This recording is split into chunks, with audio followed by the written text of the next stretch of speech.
terrific news that from next week, Australia will be welcoming back international students.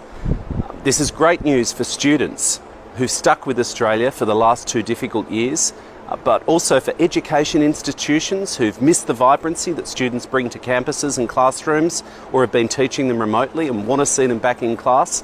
But also, it's great news for Australia. Australia should be so proud of our international education sector, that students in these critical years of their life choose to come and study in Australia. Before COVID, it was our 4th biggest economic export sector. So 240,000 plus Australian jobs relied on international education, but the internationalisation of our curriculum and classrooms is priceless. I want to thank students, though, who stuck with Australia through the most difficult of times, with the uncertainty. For many students who'd almost completed their degrees, their lives have been in limbo. They couldn't finish, for example, the last year or 2 of a dentistry course or a medicine course online, so they've just been stuck waiting for this moment.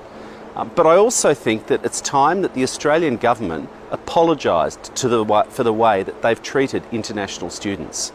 Last year, as the pandemic broke out, the Prime Minister told students literally to go home if they didn't like it.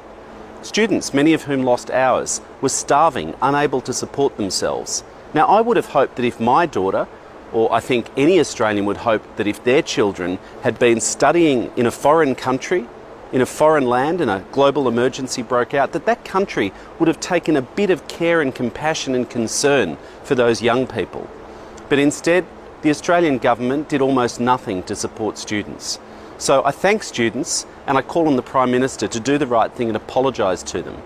But of course, good news as this is, it doesn't go far enough. There's still thousands of 485 visa holders, graduates, who've done the right thing. They've studied in Australia, and our country made them a promise that they would be able to work for a year or 2 after their degree. And so the government needs to actually respond to them and tell them what's going to happen.